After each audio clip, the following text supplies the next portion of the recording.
Break the silence, end the violence. You're watching Voices of Victory, a TV program designed to raise awareness on domestic violence. I'm your host, and my name is Danette Mahabeer-Turner, a domestic violence survivor, advocate, and published author of a book called Leave Alive, subtitled Goodbye Domestic Violence.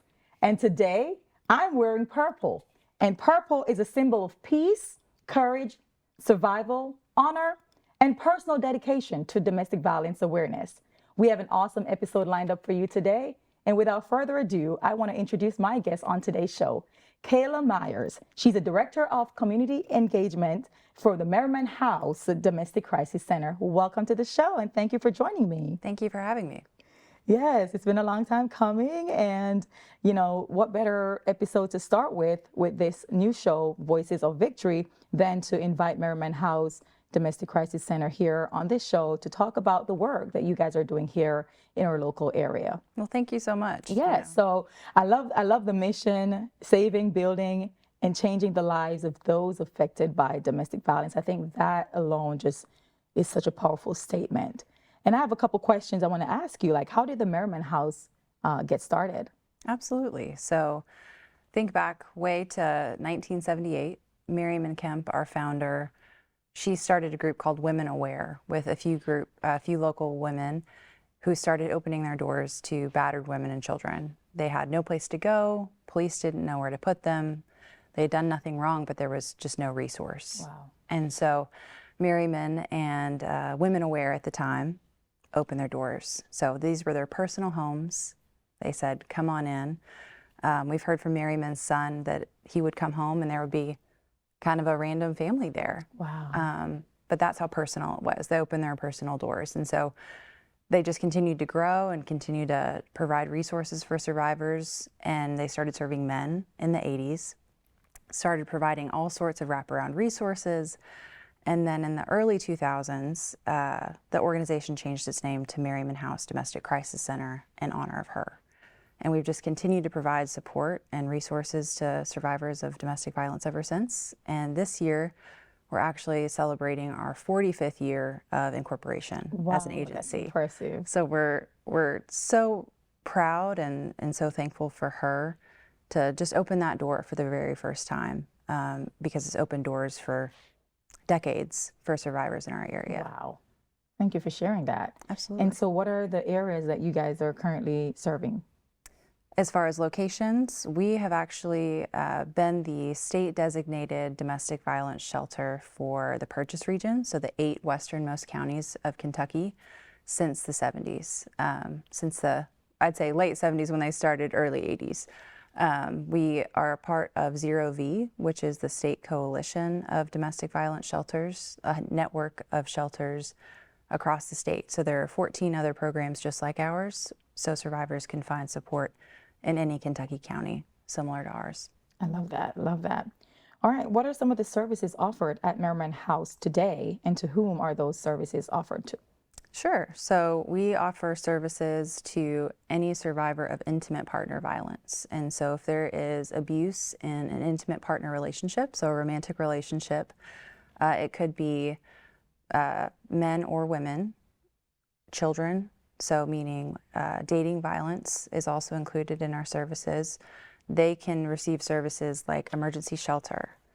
We have a 24/7 emergency shelter and crisis hotline. So any hour of the day, any day of the year, you can call our shelter here in Paducah, and someone real, someone in that seat will answer that phone call.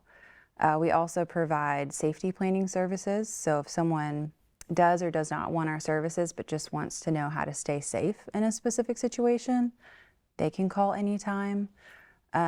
We also provide assistance with emergency protective orders when the courthouse is closed. So 24/7, you should also be able to have access to an emergency protective order. We'll help with that. And then if you move into kind of the building buckets, that was saving of our mission. The building bucket is really our advocacy and resiliency team. They provide services like case management, legal advocacy, court advocacy, goal setting, helping with job searches or childcare, all those pieces to rebuild your life after you've experienced trauma and abuse. That's kind of housed in our building bucket. And then if you move into our changing bucket, so you've got saving, building, changing now. Changing is really that housing and stabilization department. They provide housing case management, housing assistance as needed and as we're able through grants that we receive, and just a lot of long-term care as survivors need it. And so something I'll share too, I know you didn't ask, but one of my favorite things about our services is that it's all survivor-led. So a survivor doesn't have to start here to get services over here in the changing bucket. They can just come in and say, this is what I need help with. Oh, wow. And we'll say, okay, that's wonderful. I love that. It's kind of a la carte, if you will. So here are our services. What do you need? How can we help? And if you decide tomorrow that you don't want that service, that's okay too. I love that. An open door. An open door. Yes, Absolutely. So you mentioned those services offered and to whom they're offered to.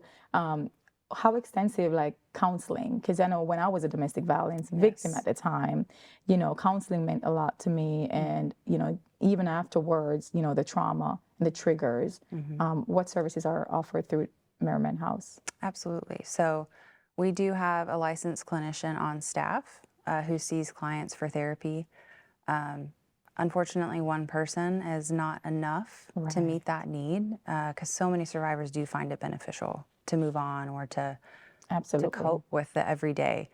So we have multiple partners in the region that we refer to if that clinician is full. I love that. I love that. And so what is the process like for a domestic violence victim to get help through? I know there's like a la carte, as you mentioned, but there has to be some kind of step in order for them to get access to those services. Yeah. So you want to tell me more about that? Sure. So the hardest step, right, is always that first one. And so part of our response to that is that it's the same for everybody. If you want any of our services, you call our hotline and you kind of tell us what you want, what's been going on, and then we'll walk you through from there. And so if you are needing to flee in a situation right now, so if you want that emergency shelter, if you need that, you call that hotline. We get you connected with our emergency shelter, our crisis and essential services staff. They'll walk you through what we call a crisis call or a crisis contact, ask you some questions, make sure that you do qualify or that we can't support you in another way. Maybe you have family in Tennessee. Maybe we can help you get a bus pass to stay with them. But if you do need to stay in Paducah and you need that shelter, call our hotline. It's as simple as that. We walk you through some questions. We figure out how to get you to our shelter. If your kids are in school, we talk about, okay, how are we going to get them to school in the morning? Or how are we going to let the school know that, maybe they'll be out tomorrow, but they'll be back the next day. So there's that immediate safety planning and getting you to a safe place kind of access. Like an intake process. Yes, that immediate intake process. But oftentimes we work with survivors who don't need that emergency shelter, but do want support otherwise. And we call those clients non-residential because they don't live with us. But those clients call that hotline. We'll walk you through some questions. You explain to us you don't need emergency shelter. That's not what you want. And then we say, okay, we'll get you set up with an advocate. They'll do a different type of intake. And then again, ask you what you need from us. What do you want to get out of your time with Merryman House? And then we pair you with an advocate and you get started. I think so many times personally, just calling somewhere is the hardest part. Getting that first foot in the door is the toughest. We do also have a crisis hotline chat on our website. So if calling's not your thing, and you're really unable to call, you can chat with us on our website at merrymanhouse.org. But truly, it's the same for everybody. Call that hotline. To get started. We'll have a conversation like we're having right now. It's not as intimidating as it might seem right now because you can always change your mind. We're not going to hold you to what you said yesterday. I love that. Well, it is time for the safety tip of today, brought to you by the Paducah Police Department, our very own engagement officer here in our community, Officer Blake Quinn.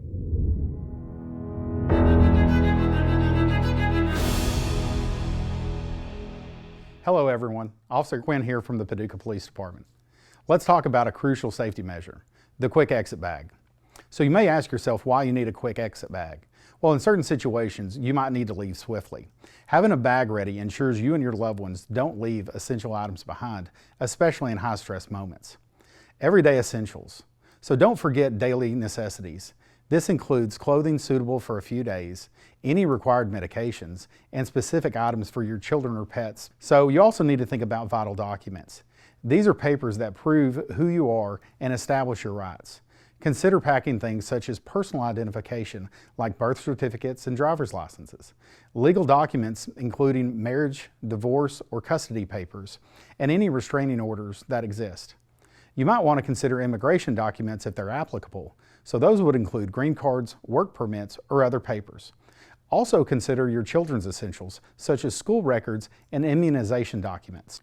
Financial information. These items help you maintain your independence. Recent pay stubs or W-2s, which prove your employment. Important bank account details, so you can manage your finances. Housing and car details, including rental agreements or car registration. Health details, if you or your family member has health concerns. Health insurance cards to ensure you have access to care. Medical records, especially if there are ongoing treatments or conditions to be aware of. Pro tip, digitize these. Taking clear photos or scans and securely storing them online could be invaluable. They might either stand in for the originals or expedite the process of obtaining replacements. Remember, preparedness is a cornerstone of safety, and that's your safety advice from the Paducah Police Department. Stay vigilant and keep safe out there.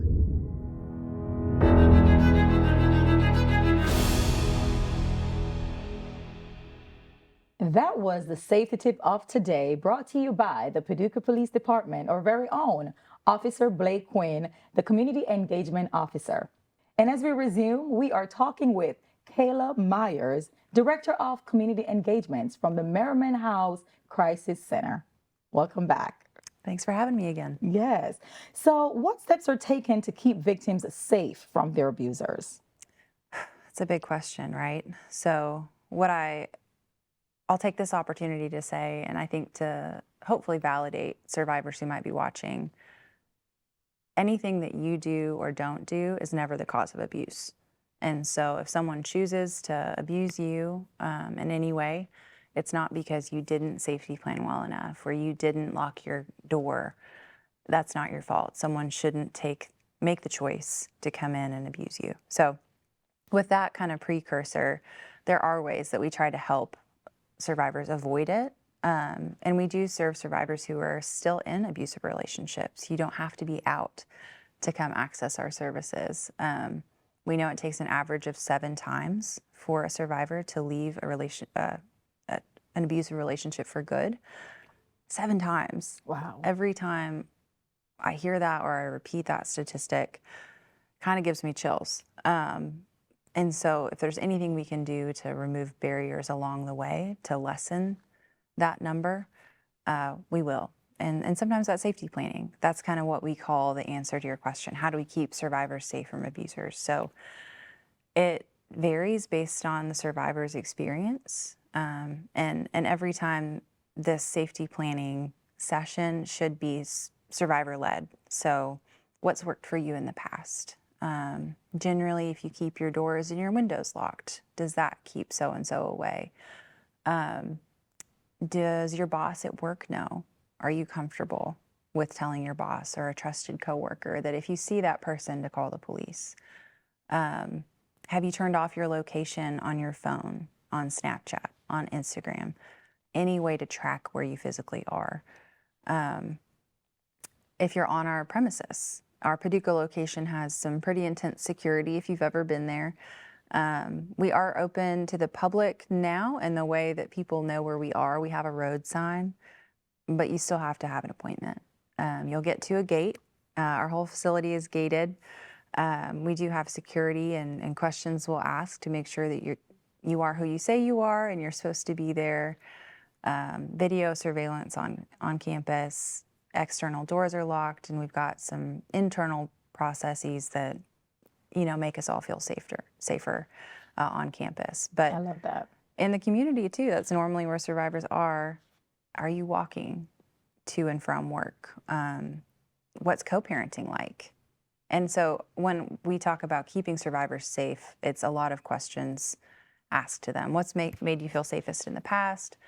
And how can we make you safer in each situation? And so I would just say call us. We've got questions to ask to make it personal to your experience. And then there's also a great tool online.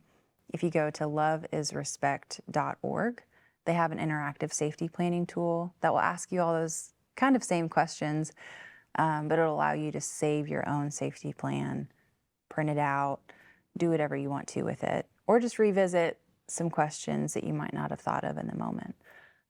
So there are a lot of ways to hopefully keep survivors safer, but at the end of the day, it's an abuser's choice to abuse, and a survivor hopefully can keep themselves out of that situation, but it's never their fault to be abused. I love that. I love that you mentioned, it's not like a one size fit all kind of situation. So it's just, it's customized to that individual's needs and, how they need to stay safe from their abuser. So I love that. Absolutely. And I'll add too, so we've got some really awesome advocates who have been with us for years and years. And we have some safety planning specialists, I would say. So it's just things you think, of course, after you've heard it, of course you should be doing that. Of course you would think of that in the moment. But in the moment, that's not the story. Your brain is not thinking about all of those details when you're afraid. And so if you just need an advocate to say, hey, I'm going to stay on the phone with you, and I want you to walk around to every window in your house and lock it. Do you have a Ring doorbell? Can we get you one of those? Would you be comfortable setting it up? Can we help you set it up? Just simple steps that sometimes it takes a second person to help think of. I love that. Name some of the organizations that Merryman House is currently partnering with to help domestic violence victims. I love this question. I do. I think Western Kentucky is really blessed with a wonderful network of nonprofits who are here to help. And I think we've heard from folks from other areas that they don't have this everywhere. We are a wonderful network of support. And so when I leave organizations out, it's not because we don't work with them or that we don't love them, but I'm just going to name a few to answer your question, but we work with a lot in short. So I would say Kentucky Legal Aid is a huge one. They offer free legal services for survivors of domestic violence. They're fantastic. And they're actually located right down the road from us in Paducah, in their Paducah office. They come on site at least once a month and offer one-on-one sessions to talk through legal questions with survivors. We work with and refer to Family Service Society often, Paducah Cooperative Ministry all the time. Fresh Start Village is another. Lotus, who is the regional Child Advocacy Center and Sexual Assault Center for Western Kentucky region. So they're kind of our counterpart in that way. And then, of course, resources outside of McCracken County are huge. We work with Hope Callaway in Callaway County, ASAP boards all over the region, and just so many that I honestly couldn't name them all. But I love that. I would say we've got a strong network here. And so if anyone listening or watching wants to know about a specific resource, we're here for that too. So we do have that 24/7 hotline, and we're here for resource connection as well. I love that. So from legal help to counseling help to housing, clothing, food. I love that. So Absolutely. when you talk about that mission again, building or saving, building, and changing lives. I mean, you guys are on point, and we appreciate everything. I mean, I personally know that I appreciate everything that Merryman House is doing as a domestic violence survivor, and I know how important it is for those services to be offered to victims or survivors. I'm on the board right now for Family Service Society. Oh, wonderful. And I remember when I was, basically doing my interview to get on, one of the things that I mentioned to them, I want to give back. I want to serve in this capacity because I remember how, not specifically Family Service Society, because I wasn't in Kentucky at the time, but organizations such as those that helped me with food and clothing and shelter and just everything that I needed, you know. So if I could give back in that arena, like it's in my heart, it's my passion, and I'm an advocate for that. Yeah. So thank you guys for everything that you guys are doing for the community and for victims and survivors. Well, and thank you for serving on that board, because it does take volunteers. Absolutely. So many nonprofits in our area are volunteer run board wise. Our board is a volunteer board. And I'll tell you what, they work. I mean, we put them to work, they volunteer to work, they show up day after day for survivors. And so thank you for being part of that network. Yeah. So how can viewers support Merryman House mission? So it's like I wrote the questions. These are great. How can you support? So you can support, like Danette, you're supporting Family Service Society. You can give your time to serve on our board. If you're interested in that, you can volunteer in a variety of ways. So if hands-on work is your thing, if you want to be in the action and really see the day-to-day of the mission, you can volunteer in our emergency shelter. You can work the hotline after some training. You can help us with administrative tasks. We have lots of paperwork and compliance things that we need help with. You can also volunteer to help with maintenance and building, I want to say integrity, that's not the best word, but building support in the way of keeping things fresh and safe for survivors. And then we have lots of special events throughout the year too. If you want to help us fundraise, if you want to help us work our Paducah Derby, where we race rubber ducks to raise money, that's a great space to get involved. And then of course you can give. So monetary gifts are always welcome on our website. It's merrymanhouse.org. There's a little button in the top right that says donate. And I would say every gift makes a difference. I think Absolutely. I hear people say, you know, oh, it's just $5 or it's just $10. That's not the case. Don't put just in there. If your gift is meaningful to you, then it's meaningful to us. And it's $5 that we're not going to have to spend, or it's $5 that a survivor is not going to have to spend. And so every single gift is meaningful. And monthly gifts are wonderful too. If you're not going to notice $10 a month going missing from your card and you want to give that to us, set that up on the website or call us and we can set it up for you. I love that. I love that.